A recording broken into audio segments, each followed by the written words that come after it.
All right, I'm gonna do my best to make this short and sweet because it's already taken up too much of my fucking time, and I'm overwhelmed with work right now. Unlike the people I'm going to talk about, I'm actually busy helping dogs daily, about 18 hours a day.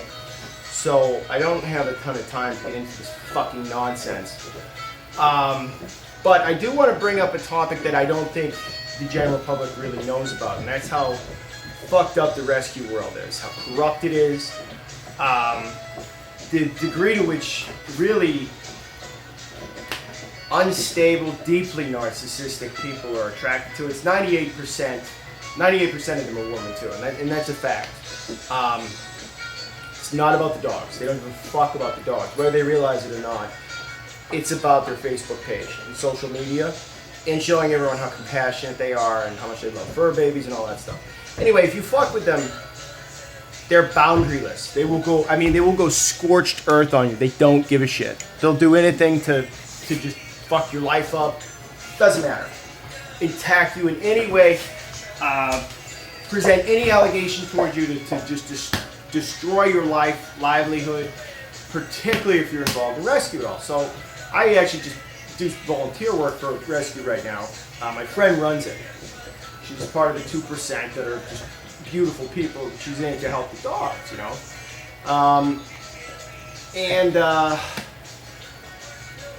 Anyway, I go on her page a lot, and I troll it. I just talk shit to people because it's a bunch of fur baby people on Facebook and rescue angel types. And I tell them, you know, like whenever she posts a picture of like a gross dog, I'm like, oh, shoot it, you know, like just to get a rise out of them. And she posted a picture of a dog that was all fucked up. She had pneumonia, prolapsed vagina, and she had babies that were coming to term. And I wrote, abortion! And the internet blew up. They went nuts on me. And normally I just like to start a fire and then walk away, but I did something very selfish and impulsive, and I engaged them, which is the worst thing you can do with people like that, right? And they, good point. They went nuts. They went crazy, and I kept going back at it because I get really nasty with bullies, and that's what they are. They're bullies. They're cyber bullies. They're just mean, lonely pieces of shit with nothing better to do. So they went out and fabricated a completely spurious allegation, obviously against me, that I'm involved in dog fighting. They looked at, you know, I mean, it's just nonsense. It's nonsense. Like, on anyway, you follow my Instagram, you're like, what? Like, yeah, Cake Bear, you're fighting Cake Bear, little Bichon? Like, okay. And then what else did she say? She wrote again, I've heard he's involved in illegal dog fighting and illegal drugs, and I don't even drink. You know, I'm just high on misanthropy, I guess. But illegal drugs, and she said one other bullshit fucking thing. Which, by the way, that's textbook slander. You can't go around telling people in government agencies, which she's in the process of doing, that someone is doing something illegal if you know it's not true. That's textbook slander. I mean, so I'm going to pursue civil litigation against her. I don't care if I have to be homeless or in debt for the rest of my life. I'm going to ruin this woman's life legally, and I'm never going to stop, ever. Like, that's it. So what was your name? Donna. You have an enemy for life now. So you know it's, you know, I needed a hobby. I'm pretty busy, but I'm glad to take you on. You know, another fur baby to rescue, I guess. Anyway, so I'll explain what's going to happen. They called the Department of Agriculture in both states, and really all you have to do is make any outlandish claim. Okay, just say like, oh, well, it doesn't really matter. The thing about me, whether or not it's true, they can raise just a little bit of tiny suspicion, take something totally out of context. And I say a lot of crazy shit on social media. Under a pseudonym, because I'm hiding from people like this on there. I just like to go on and fuck around with my dog training friends and say what I want, you know. But of course, you know, it's not that hard to figure out someone who they really are if they're on YouTube, especially. So anyway, they're going to do that. They're going to call up the Department of Agriculture in both states, and they're going to say, blah, blah, blah. And they'll probably suspend transport licenses, possibly, for the rescue. During that time, no dogs will get pulled. All the shit will get cleared. It's going to be a headache for Kat if she doesn't, you know, have a panic attack over the whole thing and just decide, you know, I don't even want to do rescue anymore. Which is a possibility. Which is great, because she's probably saved like 100,000 dogs, you cunts, you sick bitches. Like, yeah, you really love the dogs. So all those dogs that would have been saved, they're meat now. They're going to the garbage disposal. Literally, you know. They're going to end up in a landfill. So, good. That's good. You're helping out the fur babies. Again, they don't care about dogs. It's got nothing to do with that. Got nothing to do with that.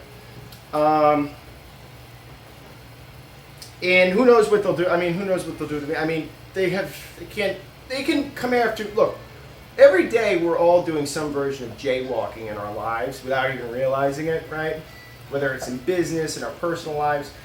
And if you uncover enough shit with a person in a person's life, and just harass them enough, you'll find something that you can take out of context and kind of go after them with potentially. Whether it's through different regulations or whatever, you know, and maybe they'll try to do that with me. I doubt they'll be successful. I don't care. I'll engage them till the end of time, so it doesn't bother me. What bothers me, and what I'm upset about with myself, is that I fucked Kat by talking that shit on her page, and I love Kat, and you know, I feel horribly guilty, and if it impacts, results in dogs not getting pulled because of my impulsivity, then I'm a real piece of shit, you know. Not because of what I said to them. Those cunts, fuck them. They're disgusting. And by the way, they're just words. They're going to actually do things to destroy people's lives, you know, and dogs' lives. So there is a pretty discernible difference there. But yeah, I feel guilty about that, but really I'm just enraged. And another thing that really touched a nerve with me. One of the things that set it off was I put a before and after picture of Willie Pep on the page, on my page. And he had come in and he had, what's the matter? He doesn't like heights. So he came in and he had cigarette burns on his butt. And he was emaciated. Like you could see, he was like a skeleton. And something about this dog has touched me very deeply, you know. He had a level of perseverance, and he just didn't give up on love. You know, most dogs would be damaged beyond the point of return, but with him, that's just not. It's not in him to give up.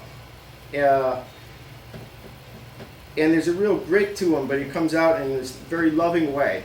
You know, it's been a source of deep inspiration for me in a lot of ways, and.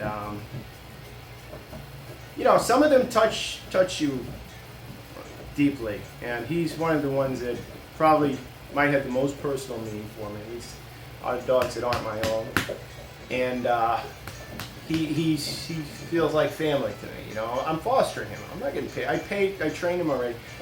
I'm holding him until we find him a permanent home, and he's happy. He loves me. I'm giving him everything I can.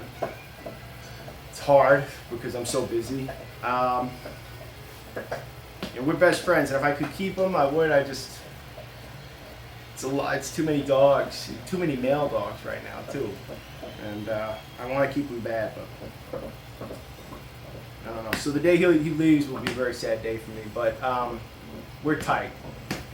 And for someone to, so they took those pictures and they said that I was fighting them.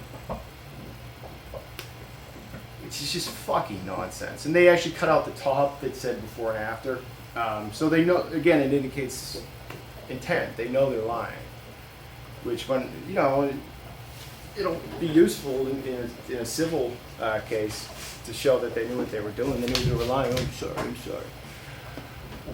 But it really bothered me because, you know, don't use him as a pawn in your sick fucking game.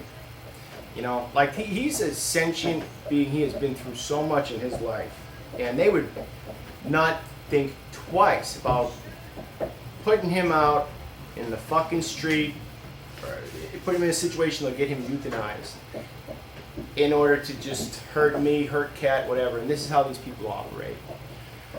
So I make an appeal to people. You know, I'm on YouTube just for clients mainly, just so they have a resource to look at for stuff.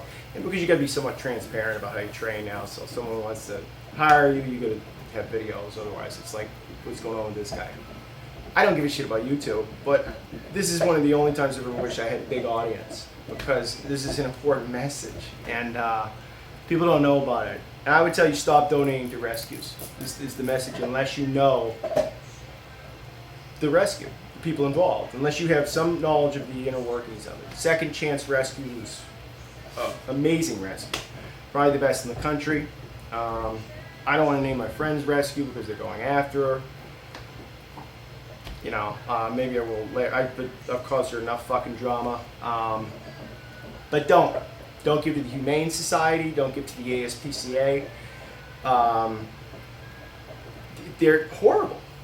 You know, they're horrible organizations. They're full of nasty people.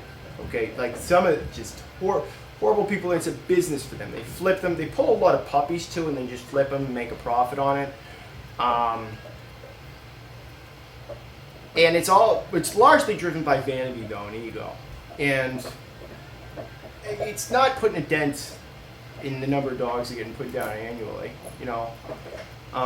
That's not to say that rescue isn't a worthy endeavor. By the way, I hate that word rescue anyway. You didn't jump in a fucking river to save the dog, okay? You didn't. You bought a dog, you know? You bought a dog and then you sold it at a profit, usually. And a lot of these rescues have a ton of money. In good hands, that's great, but most of the time that's not the case. So know where you're donating to. If you see sad pictures online, don't just take out your checkbook, okay? Because what you're doing is you're fueling evil enterprises. You're giving them resources where they can go out and just cause more fucking problems than they solve. A lot of them are from the purely positive side of the training spectrum. They put out horrible advice to dog owners. A lot of them tell you you can't own a fucking crate if you get a dog. You can't own a crate. They've gone after so many trainers. Jeff Gelman is running a ton of problems. Very well-known trainer, a ton of problems with these types of people. And he goes after them pretty relentlessly too. He's a little bit more positive about it. I'll go scorched earth. I'll go nuclear. I don't care. But people don't understand how venal most of these organizations are, and I want to get that out there. And I just want to say this: if that rescue ends up getting dismantled, or Cat decides she doesn't want to do it anymore, you cunts just destroyed a bunch of dogs' lives. You just killed a bunch of dogs. You don't care about dogs. You don't care. You know you're lying about all the nonsense accusations that you hurled at me. I said something mean to you on the internet, and now you're going to try to kill a bunch of dogs. And you're going to do it self-righteously. It's disgusting. So, me and Willie Pep would like to say, go fuck yourselves, okay? You're disgusting, and you represent the most quotidian form of human evil, okay? You're narcissistic, sociopathic pieces of human garbage. And there's nothing worse. There's nothing worse. So, that's it. Me and Willie Pep hate you.